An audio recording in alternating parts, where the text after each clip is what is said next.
Good afternoon, everybody. Welcome to the Teaching Kitchen here at New York-Presbyterian, Hudson Valley Hospital.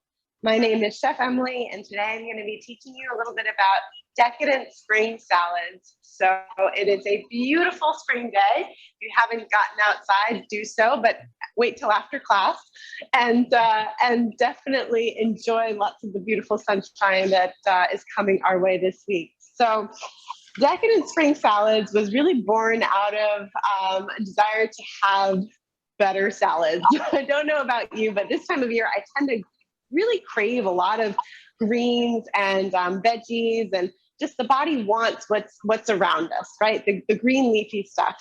But that said, it can get a little boring if over and over again, you're kind of making the same salads with the same dressings and you're not mixing it up. And so this salad class was really born out of a desire to give you some more variety. So just a few Zoom ground rules before we begin. If everybody could just check their microphones and make sure that they're muted throughout the presentation. I'm hearing a little bit of feedback noise, and Alita, that may actually be you. I'm not sure if you're muted, but I just wanted to make sure everybody checks their microphones, stays on mute throughout the presentation. And then if you have questions, please share your questions with the group and put them in the chat box. And Alita, who is volunteering with us today and moderating our program, will share them with everybody. So thank you everyone for watching, for tuning in.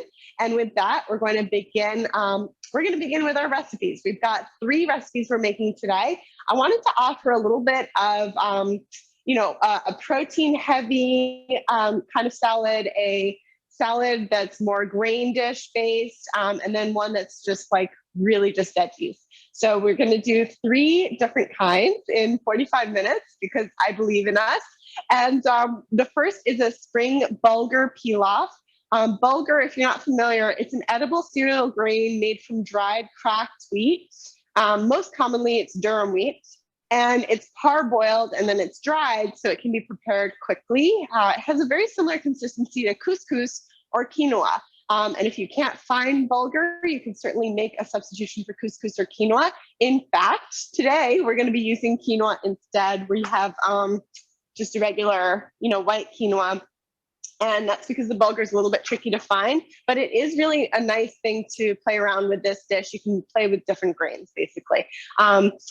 The other thing about bulgur that I wanted to mention, it is a whole grain. It originated in the Mediterranean and can be traced back thousands of years.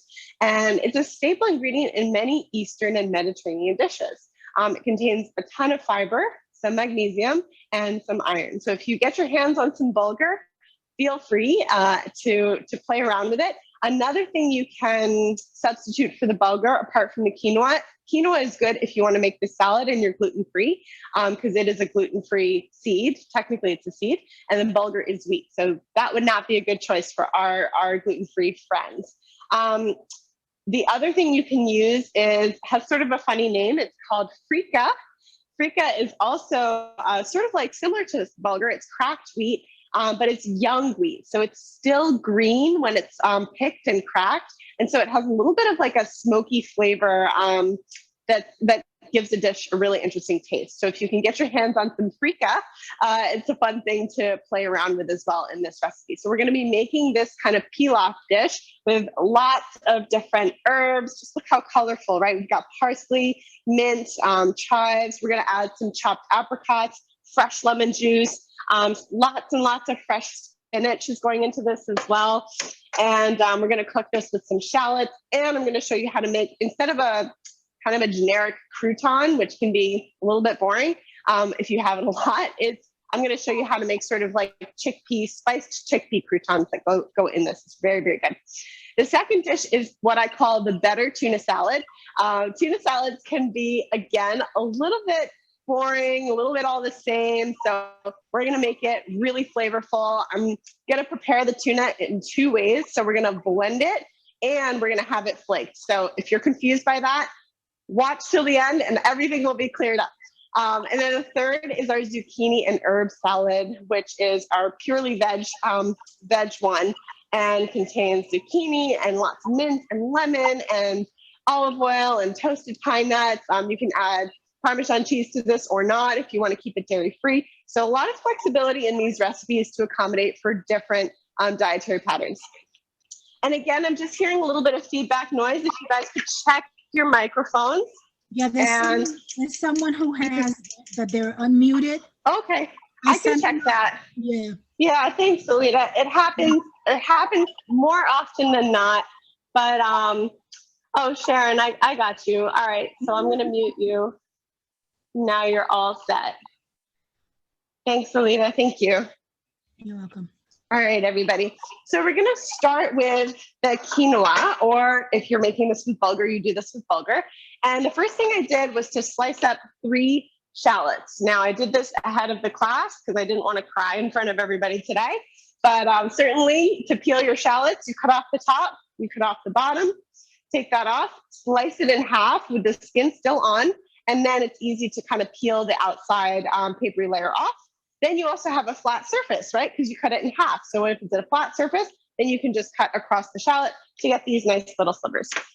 So I'm starting up by heating my pan, and we're gonna use a little bit of olive oil, and we're gonna saute the shallots. Now this is going to be at the base of our recipe. So it's gonna add tons of kind of caramelized flavor because we're going to cook these until they soften and brown.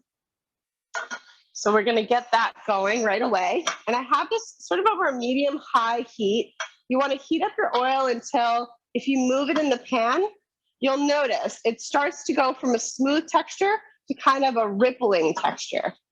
So when you have that rippling texture, which we do now, you can turn it down and add your shallots. All right, so that's just gonna go right in to the pan. You can get your little wooden spoon ready. And 3 shallots is a lot of shallots, you know, especially for this recipe, which I think only calls for 1 cup of, well, yeah, 1.5 or 1 to 1.5 cups of grain. But that's really what's giving this dish, I think, the base layer of flavor. So as those are cooking, maybe we'll add a little salt to help it along. And you can do this, you know, anytime you're cooking quinoa or rice or anything like that, you can start your dish with the sauteed onions in the background, you know, so we're gonna add these sauteed shallots or onions, you know, anything in that family. We're gonna put the grain on top and kind of toast it together for a couple minutes. Then we're gonna add our liquid, cover it, and just let that cook for 15 minutes. So the onions are gonna get cooked in there too. Let's get our chickpeas going as well. So you see, maybe you don't see, I have a cast iron skillet back here. You don't have to use a cast iron skillet for the chickpeas. I like to use it because it distributes heat really evenly and it gets nice and hot. So your chickpeas will get super crispy, which is what we're going for. Again, I have some oil here. This is olive oil. And we're gonna just start by heating that up in our cast iron skillet. Same principle here until it kind of shimmers. Now, with our chickpeas, we're gonna be using boring canned run-of-the-mill chickpeas. I mean, they're not that boring because they're chickpeas, and chickpeas are always fun, in my opinion. But our chickpeas are open the top, drain, and then dry. So you can see here, I have them in a bowl with a little towel at the bottom. That's because I want these to be super, super dry, right? You don't want any can juice on them or anything like that. You just kind of pat them dry, right? And then shake off any extra moisture, right? So we have our dried chickpeas. Now were canned, so they're already cooked. And what we're gonna do is we're gonna toss them in some cornstarch, or you could use arrowroot, either one would be fine. And then we're gonna pop them into this pan with the hot oil.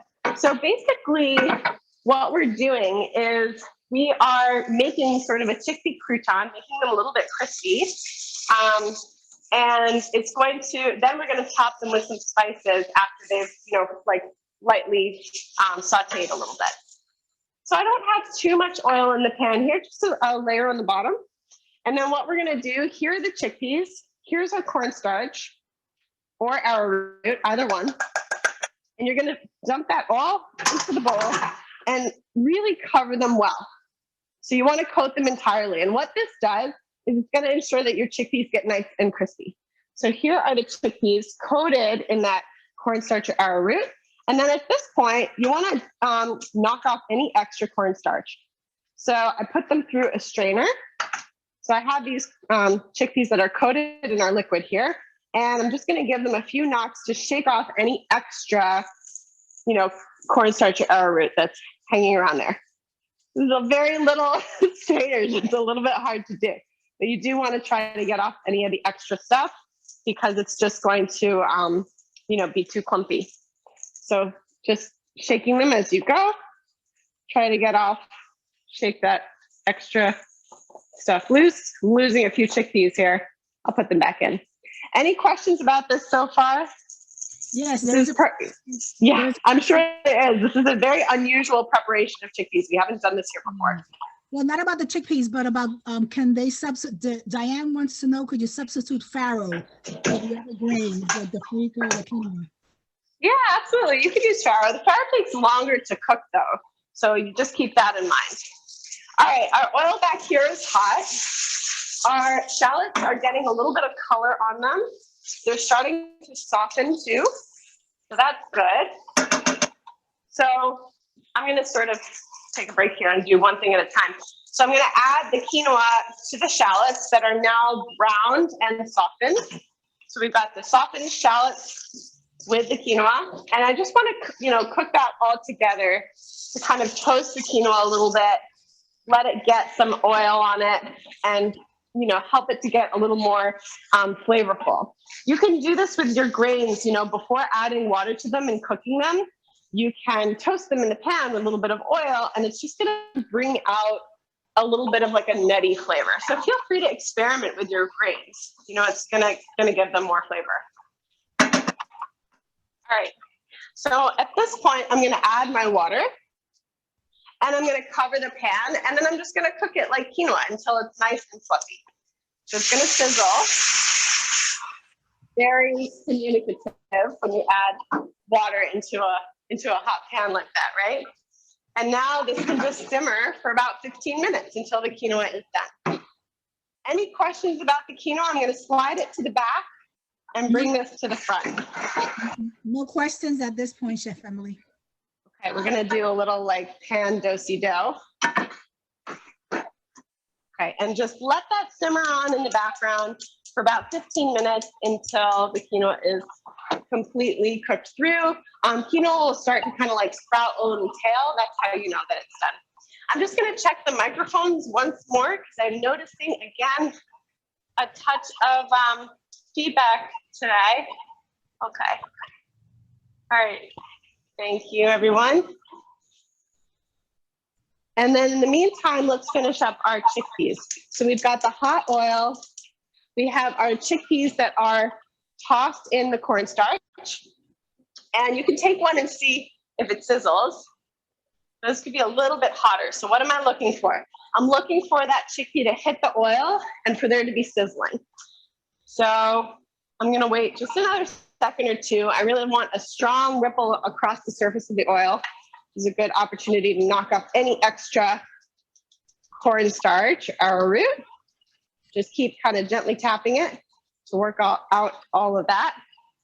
All right, I think we're ready now. You do want the oil to be very, very hot. Otherwise, they're really not going to get crispy. So make sure your oil is hot. So let's do one more test. It's looking good. So I'm noticing some sizzling, but I want a little bit more. So we have to be extra patient today. Alita, just be careful. I think you might be brushing it against your microphone or something. I'm noticing. I think it might be coming from your computer. Thank you. All right, so let's add our chickpeas. There we go. Now we have a sizzle. And here's another important thing. You don't want to overcrowd your pan. So just make sure that each chickpea has enough space to kind of sizzle up. All right, so not sure how much you guys can see. Yeah, I think you can see pretty well there that the chickpeas all have contact with the pan. The heat is very high. And then what we're going to do is we're going to prepare our chickpea station. So we've got the plate here. We have a little, dry paper towel to capture any extra oil. And we have our spices ready. So what do we have? We've got some ground cumin, some smoked paprika, a little salt, and a little pepper. So this is our little spice mixture that we're gonna add to the chickpeas while they're hot. So they're gonna get nice and crispy first. Then we're gonna toss them in this spice mixture and put them on the towel to kind of drain out. All right, so in the meantime, let's prepare the other ingredients for this salad. Lots and lots of herbs and spices. Lots and lots of herbs and spices. They are definitely starting to pop. Okay, this is a good thing, but we do want to be mindful. All right, so our chickpeas are chatting to us. Maybe they're telling us to stir them a little bit. No, I think this is good. So as they're exposed to the heat, right, because chickpeas, especially the canned chickpeas, have moisture in them, they're exposed to the oil, they are going to kind of bust open a little bit. So you just want to be careful that you are aware of the jumping chickpeas. I feel like I need to like slide over here a little bit, just give them their space to do their thing while we get these things ready. So we've got some spinach from the garden, and you can add arugula to this dish. You can add Swiss chard would be really good. Kale would be delicious. This is our fresh spinach, you know, whichever kind of beautiful leafy green you can get your hands on. Pea shoots, you know, this time of year, maybe feel free to make substitutions in terms of the greens. And we're going to give them a nice rough chop. I did kind of snap off the larger stems of the spinach just because I don't love that extra fibrous stem. But you can certainly eat it. It's completely edible. So, you know, if that's something you enjoy, then please enjoy them. Let me just get a larger bowl here. Okay, because we're gonna toss all of our ingredients in a larger bowl. It'll be easier to move things around if there's a little bit more room for them to move in. So we've got our spinach. We're gonna add our herbs. So a mix of herbs are really going in here, a lot of different herbs. I've got some mint, which is now tangled up with my chives from the garden. So I've got chives here. Oh, another spinach leaf. And it goes. Chives are just gonna get sliced across all the way down. And you can make herb substitutions. I bet you guessed that I was going to say that. You can definitely use dill, use basil. Any kind of soft herb would be very tasty in this. You could even play around with a couple, you know, a tablespoon of chopped rosemary, cilantro. So we've got our chopped chives. We've got our chopped spinach in the bowl. We're going to check on our dancing chickpeas. They kind of, how do I say this? They kind of like when the cornstarch is exposed to the heat, it will kind of like goo together a little bit and clump. That's completely normal. It's because when starch is exposed to heat, it starts to gel, especially if there's moisture, which as I explained from the chickpeas, there is. So I'm just going to kind of give them a stir and break them up a little bit and allow them to keep sizzling in the oil. We could probably use a little more oil, but I'm going to be conservative with that.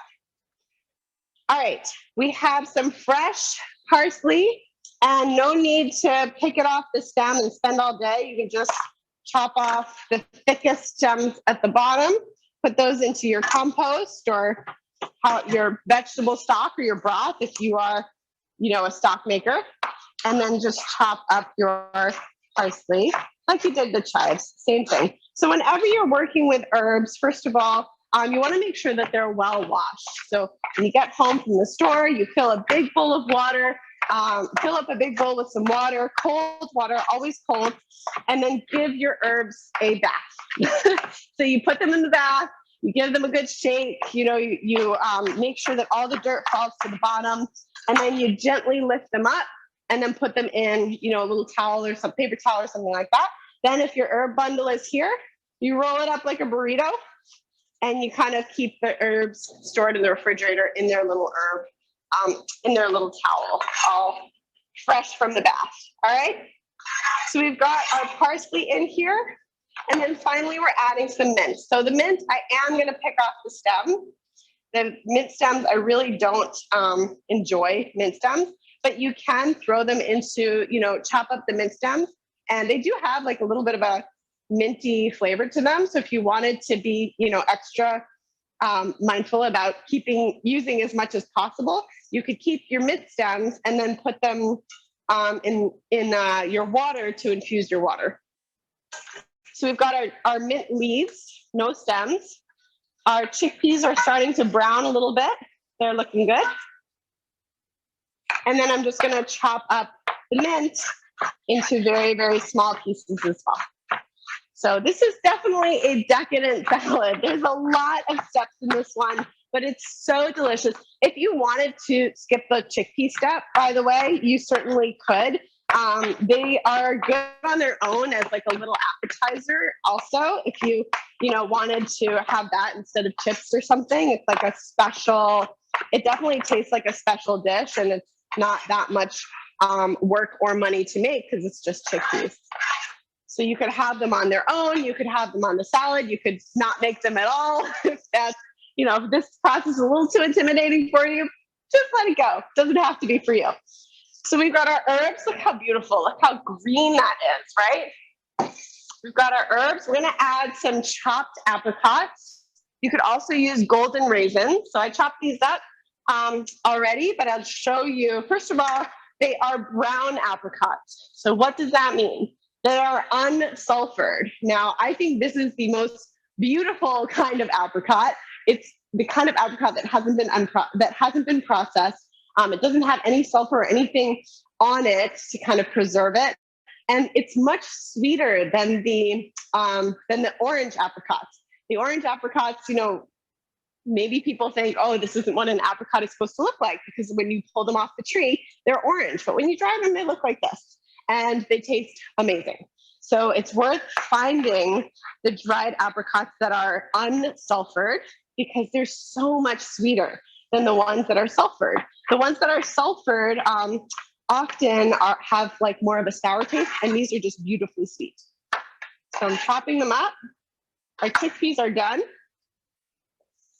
How do I know? Because I can smell they're browning. So they're getting crispy, brown, dried. They've kind of popped a little bit. I'll show you guys a close-up. Let's see, find a dry towel here. So they kind of have this like film around them, right? Because the skin kind of blistered and popped. So it's really, really nice. A nice kind of texture. Let's add our spices and just quickly toss them in the spices. You can do this in the pan, or you can do this on the towel. Just be careful because your pan is really hot. So you're gonna wanna work fast because you don't wanna burn your spices. So this is 1, 2, 3, and off the pan onto the plate so they can cool. So they will get crispy when they cool down. They're not gonna be crispy right away. So you just wanna spread them out so they have enough space to cool. If they're all bunched together, they're gonna steam, right? So here they are. Golden, crispy, well, soon to be crispy chickpeas that are gonna go on top of our salad here at the end. Our quinoa is doing well back here, just kind of simmering along. And we're gonna add a few more things to flavor this up. Lots of fresh lemon juice. Now, I like to take my lemons out of the refrigerator, maybe an hour or two even before I use them, because they juice so much better. If you pull them from the refrigerator and you try to juice them, they're just tense because they were in the cold. So, in the warm room temperature, they just kind of, all the juice flows. You can use your little strainer to catch seeds, or you can use your hand, which is what I was just doing. You don't need fancy equipment to juice your lemons. And this is how I get my hand exercise done. All my fingers, my arms, this is great exercise right here. Just squeezing and working out all the juice. You can stick your fingers on the inside to kind of break everything up, get all the juice out. Questions? How's our audience doing? So yeah, there's a couple of questions. So Terry would like to see the package for the quinoa. Okay. Terry, I can do that for you. I actually saved it. Here it is. And then I also saved the package for the apricots. There's a apricot question. Where do you get the brown ones? Yes, great question, because they're not easy to find, right? I'm just going to add some olive oil to this. So where do you get the brown ones? I actually got the brown ones at ShopRite. It's kind of hit or miss. Sometimes they have them, sometimes they don't. They always have golden raisins though, which you can use instead. Golden raisins are sulfured, but they're still sweet. So you can use the golden raisins if you want. That's a good kind of substitution. Or some currants, like the dried Zante currants are really good. What else have I used? Cranberries is fine. Dates, chopped dates is really yummy in this. I just like to add like a little bit of dried fruit to bring some sweetness into this dish, because you've got a lot of great savory flavors and it just gives it another element. Any other questions? Yes. Do you have to cover the chickpeas with the cornstarch? Do you have to cover the chickpeas with the cornstarch? You don't have to, but it does make them super crispy. Like if you don't cover them with the cornstarch, they'll just they're not going to get like as crispy. So there's a question about how much cornstarch that you use. According to the recipe, it says 2 tablespoons. Yeah. It's just enough to coat them. You could use 1 tablespoon if that coats them well. You don't want you're going to kind of dust off any excess cornstarch. So you could use, 1 to 3 tablespoons, depending, but make sure your chickpeas are dry to start with. Let's do this one next. And could you coat them in tapioca starch? Oh, interesting question. I believe you could. That would probably work as well. Great. And then there's a question from John that he has the roots from scallions and leeks soaking in water. Can these be planted to grow? So, John, good question. The scallions and leeks, I've never done that. I've never cut it down and then planted it into. I've never done that. But what does our community have to say? Maybe somebody has. If you guys want to chime in, if anyone's had success with that, feel free to let John know how you did it and put it in the group chat. Okay. And then there's one here that says, E wants to know, would the chickpeas be good by themselves as a snack? Yes. Yes. Yes. They're really good by themselves as a snack. So they're good folded into this. They're good on their own. So yes, definitely. And then Mona wants to know, can you take off the chickpea skin if you wanted to take off the cornstarch, but keep the soft chickpea? The chickpea sauce. Yeah, so I know what you're saying. Not for this recipe. The chickpea skin is actually what captures the oil and gets crispy. So you actually want that in for this one. And then the last one is what is sulfured? You said that the sulfur, yeah, the apricots. Okay, good question. So sulfur is often used as a preservative for foods. So they use sulfur in winemaking. It's just something that's added to foods to preserve them. So if you look at apricots and they're orange, dried apricots and they're orange, and you look on the back, it'll usually say sulfur dioxide. That's something that's added to make them look orange. But as a result, it changes the flavor a lot. And that's okay. It, and there's still a lot of feedback. For some reason, today there's a lot of feedback. Yeah. I'm sorry about that. I think, maybe there's some gremlins in the Zoom line just playing with us today. Chickpea. So let's go ahead and make the better tuna salad. So for this one, I am using canned tuna. Now this is in extra virgin olive oil, albacore, solid, wild tuna, sustainably pull and line caught from Wild Planet. So I've got 2 cans that I'm using, and I'm using them split. So 1 can is in the blender and 1 can is in the bowl. Now in the bowl, I added a little bit of salt and pepper, and I'm gonna add some lemon zest, zested lemon, right? So that's the outside of the lemon, some lemon juice.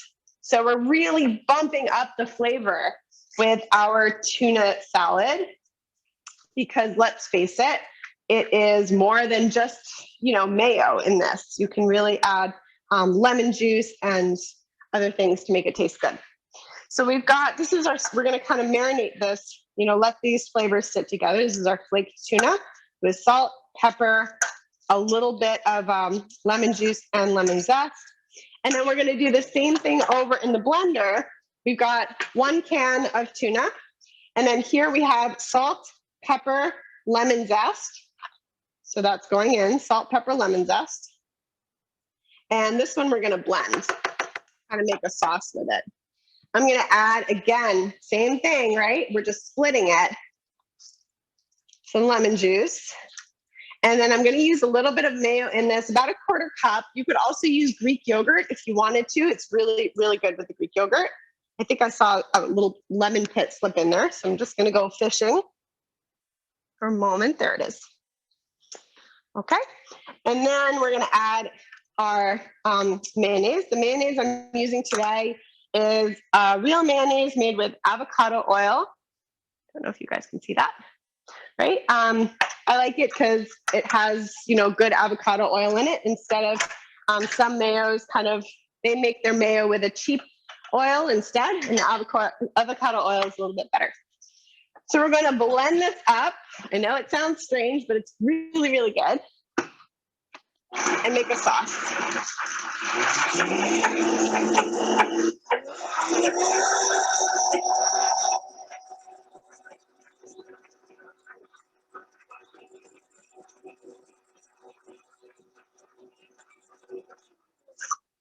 Right, beautiful.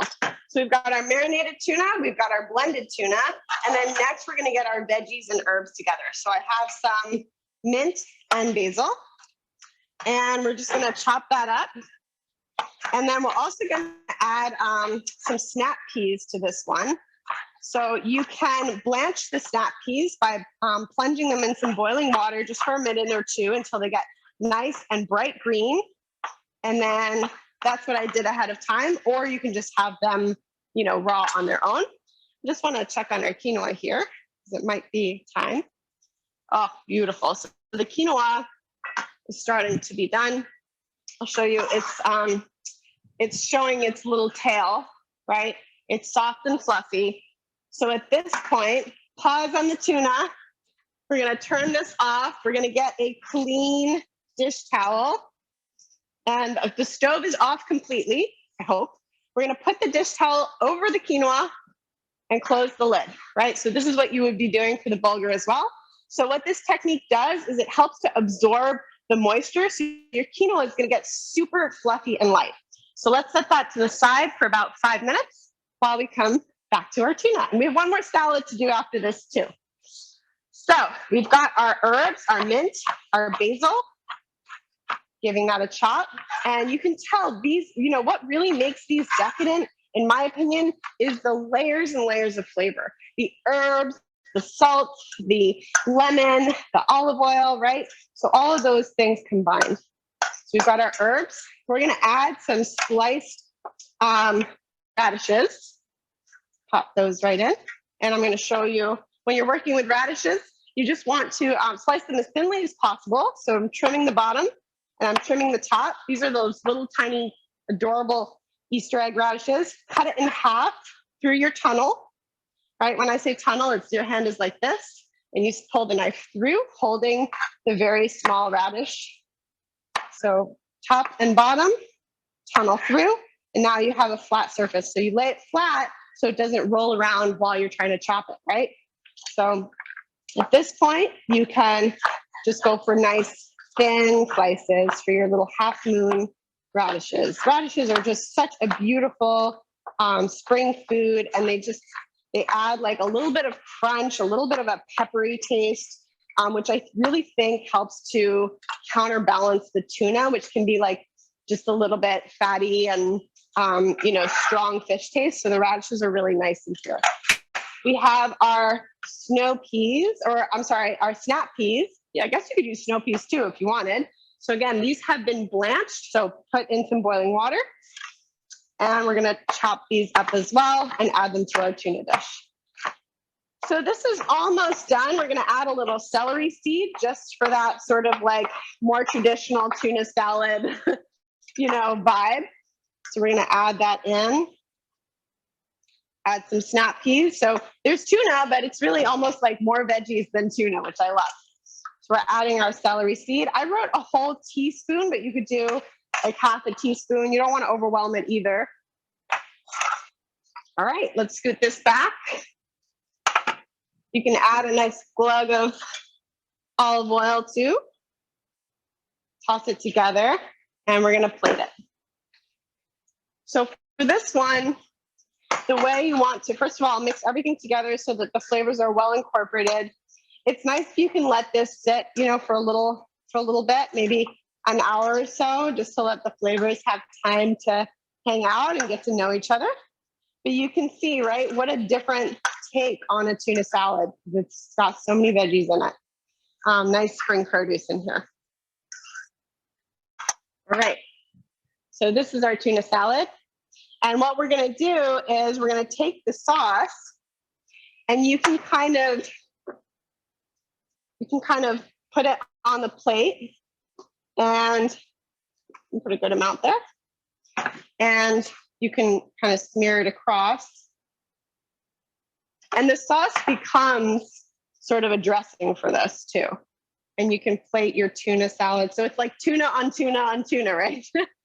You can plate that with a little bit of height to make a really elegant and decadent spring salad, if I do say so.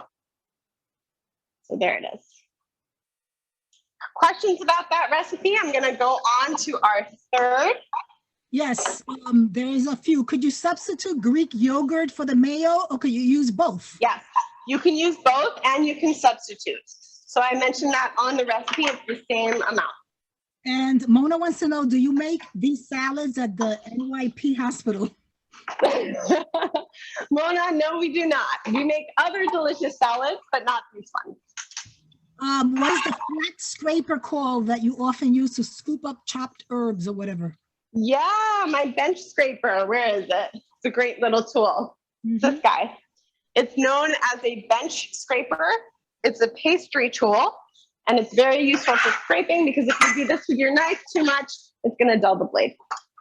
And then so Barry, sorry, Barry had a quick question. One of his favorite seasonings for tuna is mustard. If he uses the mustard, would he leave out lemon? No, Barry, you could add both. You could definitely throw some mustard into this dish. Yeah. All right. Thank you, everybody. Great questions. So our next dish is a zucchini salad. So this is our zucchini after it's been ribboned. And I'm going to show you how I did that. So I just have a run-of-the-mill vegetable peeler, and it looks a lot like a cucumber, but don't be confused. It's a zucchini. So I just peel, and that's how I make my ribbons. Peel. There it is. You don't have to buy a mandolin or any special equipment. It's very easy to do with a mandolin as well, but you can just use your vegetable peeler. Now, as I start to get closer to the seeds, because I'm not going to use the seeds because they're too watery, I turn it and I do it again. Right? So you just kind of keep making these strips. It does help to remove as you go. It's a little bit hard to just peel them. So peel, remove, peel, remove. You get in a nice rhythm with this. It can be really quite meditative. There are the seeds. Let's turn. All right. So we're going to add, this is really, really simple one, and it's really tasty. It's been my staple lately, is just to add fresh mint. How do I do with my fresh mint? There it is. Toasted hazelnuts or pine nuts. Sometimes hazelnuts are a little hard to find, so the pine nuts work really, really well for this too. The only thing when you're toasting your hazelnuts or your pine nuts, whichever you're using, do not walk away. Stay close by because the pine nuts will burn very quickly. So how do I toast them? I get a pan heated. I'm just going to do a little bit of the top here because I don't want to waste all this good zucchini flesh. And then the seeds you could chop up and use in a soup. You could throw them into like a blender for a cold soup or something like that. So you can play with that in different ways, but we're not going to use the seeded part because it's too watery. So we've got our zucchini. We've got some olive oil, about a quarter cup, a splash of honey, just a little something sweet. Our lemon zest. You're noticing a lot of zest in my recipes today, right? It gives it such a great flavor. Our lemon juice, cut this right in half. And again, you can use your hand to kind of catch the seeds. You can just gently, kind of hold your hand gently, as if you were holding like an egg and you didn't want to break it, right? And you allow the juice to run through your fingers and catch seeds. Hopefully, most of the time you catch the seeds. If you don't, then beware. But the seeds will just kind of end up in your palm there. So it's kind of a balance between letting the juice run through and catching the seeds, right? There they are. Okay, so we're gonna add some salt and work that all together. You really want to use your hands to kind of massage the lemon juice and the olive oil into the zucchini, just gently tossing it, not too aggressively. You don't want to squeeze it. You know, like sometimes when we're working with kale, we really squeeze it. Not for this one. Okay, let's add our a little bit of crispy radishes on top. So same thing here. You can just slice up your radishes, go right. This one's a purple one. How pretty is that? Beautiful. And the purple is an expression of an antioxidant, an anthocyanin, which is a very nice antioxidant. So it's nice to use different colors because it gives your salad, you know, a little bit of a pop, you know, something different. I'm rushing it just a touch because I want to make sure we have time to complete the other one. So we've got our toasted pine nuts, and you're done. That was fast, right? That one's the fastest one. So if you want to just try with a simple salad first, you can definitely start with the zucchini. Oh, I almost forgot. This one gets mint. Definitely needs the mint. So pick the mint off the stems. Boop. Right, just like we did before. And then give it a chop. I also have some basil in here. So mint and basil go really, really well together. Often people think they just can use one or the other, but you can use them together. I think they may actually be related. They're very, very kind of synergistic in flavor. I love the way they harmonize in a dish. All right, so we've got our fresh herbs, we've got our pop of citrus, we've got our nutty, you know, pine nut crunch, and this is done. Questions about this recipe? Or any other questions? There's a question from Mona. Can you bake ribbons, zucchini with cheese or something and make that a healthy pasta bake? Yeah, so you can definitely use zucchini ribbons instead of pasta. That's another class, Mona. Definitely you can though. All right. No more questions except that they say that it's awesome looking salads and fantastic recipes. Oh, thanks everyone. So we are working on our quinoa now. We've got our nice quinoa. It's nice and fluffy. It's been sitting for about 5 minutes back here with a towel over it to help absorb some of the extra moisture. So we can add the quinoa to this dish. You can see like how fluffy. I really like making quinoa in a pan. I think it just gets fluffier than in a pot because it's more spread out. So it's just like more even. You know, sometimes when you make quinoa in a pot, the bottom is like kind of mushy and the top is still firm. You know, so this way it doesn't really do that. Here are the chickpeas. They're definitely nice and crispy and crunchy now. So we'll toss this together and this will be done. Toss our herbs. We've got the onions in there. Wow, smells really good. All right, and then the way that I would plate these two, our final two recipes, I know it's 1:15, so I'll just do this quickly here. You can get them both in sort of a nice pasta bowl. It looks really pretty with that. So any final questions as we're wrapping up here? I do want to share some thoughts about tuna because I know it's really a controversial subject. So if we have a moment, I'm going to share some tuna tips. Any questions? Yeah, one question. Can quinoa be made in a rice cooker? I never have, but I know people that have. So I think it's possible, but I can't speak to it from my own personal experience. All right. So here's our rice decadent, you know, quinoa grain salad. we've got that tuna salad, and then we have our super fresh and inviting zucchini salad with the mint. I think the zucchini one may be the most elegant, and it's even the least amount of work. So a quick rundown on tuna. Tuna has many different varieties. However, overall, it's an excellent source of protein. It's low in fat, it's low in calories. I prefer to get the tuna that's packed in olive oil. It just tastes better. It is going to be, it is going to reflect in the nutritional content. It's going to be higher in fat because it's packed in olive oil, which is fat. So that's normal. Tuna that's packed in oil, therefore, it tends to be higher in calories than tuna packed in water. And the other thing I wanted to mention about tuna is no one really thinks of it, but it's high in omega-3 fatty acids, specifically DHA, which is a kind of omega-3 fatty acid that's very, very good for us and hard for us to find in nature to eat. It also contains vitamin D, small amounts of vitamin D in your tuna, and selenium. The two main concerns with tuna are mercury content and sustainability. So in general, these larger varieties of tuna, remember in the beginning, I said tuna has many different varieties, different kinds, right? Just as there are many different kinds of apples.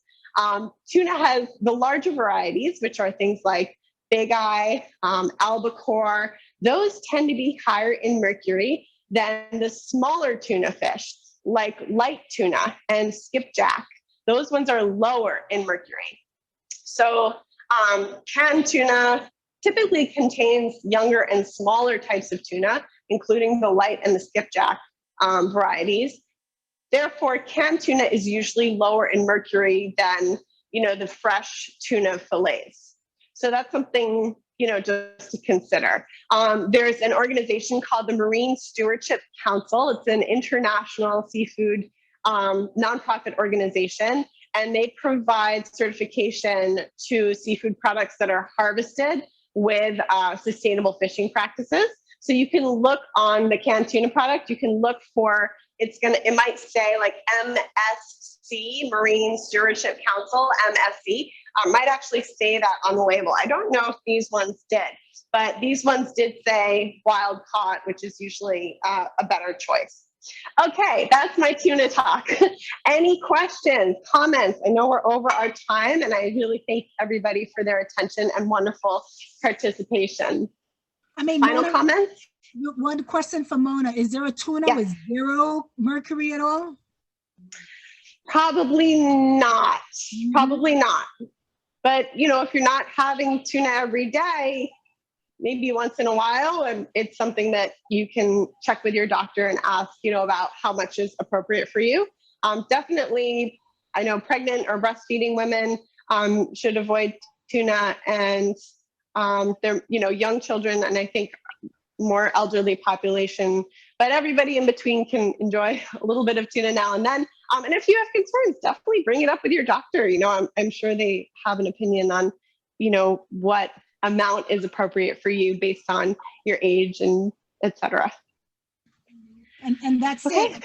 Aside from lots of things are wonderful, they learned a lot. Thank you, everybody. Thank you so much for joining. I appreciate it really so much on this beautiful day. I hope you can get out and enjoy the weather. I hope you can enjoy some refreshing, decadent spring salads. And I hope you will join me on Wednesday for our plant-based mushrooms class.